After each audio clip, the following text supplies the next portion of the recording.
शंकरदादा व महेशदादा यांचं हे मित्रमंडळ आहे आणि आज आपण पाहू शकतात की प्रत्यक्ष श्रीकृष्ण आणि राधा या इथे आहेत, त्यांची पूजा केली जाते, त्यांचा आशीर्वाद घेतला जातोय।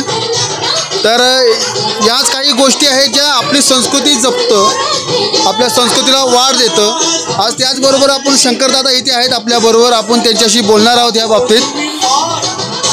हीच ती आपली संस्कृती आहे जी लहान मुलाचं देव म्हणतो ते हेच आहे। आज श्रीकृष्ण यांनी आपल्या बाळगोपाल जे मित्र आहेत त्यांच्याबरोबर मिळून जी मटकी फोडली होती तेच मटकी फोडायचा कार्यक्रम इथेही चालू आहे। आणि त्याचबरोबर याचे जे आयोजक आहेत शंकरदादा, आज आपण त्यांच्याशी बोलणार आहोत। नमस्कार दादा। तर आपला हा मंडळ कधीपासून?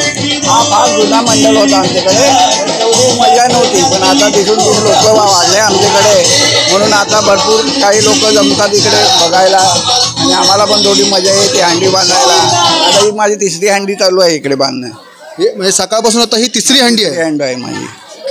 मग आता जे आपला मंडळ आहे या मंडळात आपले किती जण सदस्य आहेत? आता आमच्याकडे एक देवीपाडा येतो आणि एक आमचा लांगीपाडा, इकडे 2 मंडळ येतात, असेच ते वाटतील मटकी फोडायला।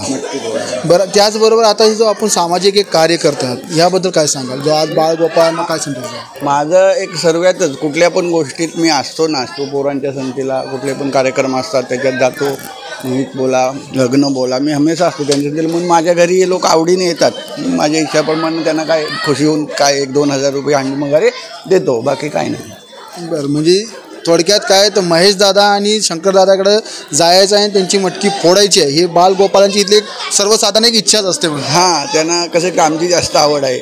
मी लहानपासून त्यांच्या संगती राहिलो, पहिला भातपाड्यात जायचो गोकुळाष्टमीसाठी, पहिला खेडेगाव एकदम होतं तरी पण भातपाड्यामध्ये जायचो। भातपाडा एक आम्ही तिकडे गोकुळाष्टमीला हे करायचो। आता इकडचे आपले गाववाले करतात म्हणून मी कुठे जात नाही, आपल्या दारात येतात ते लोक आवडीने, म्हणून मी त्यांच्याकडे हमेशा असतो आणि प्रत्येक कार्याला त्यांच्याबरोबर असतो मी असतो।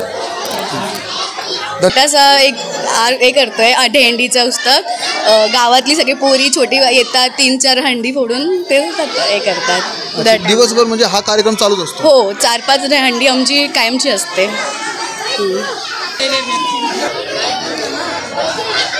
गोकुळ मित्रमंडळ शंकरदादा आणि महेशदादा यांचं जे मित्रमंडळ आहे त्यांनी मिळून आयोजित केलेली ही जी दही हंडी आहे ही संपन्न झाली आहे। आत्तापर्यंत सकाळपासून इथे जे दही हंडी वरती आहे ही आता ही 4थी दही हंडी आहे आणि इथे बाळगोपाळांची सारखी गर्दीच आहे आणि ही गर्दी कमी होत नाही तर कमी ही गर्दी अजून वाढत जाते आणि अजून संध्याकाळपर्यंत आजूबाजूची जी गावातली मुलं आहेत, जी बाळगोपाळ आहेत, ती अजून इथे येणार आहेत आणि इथल्या मटकी फोडायला त्यांना त्या गोष्टीचा खूप आनंद आहे।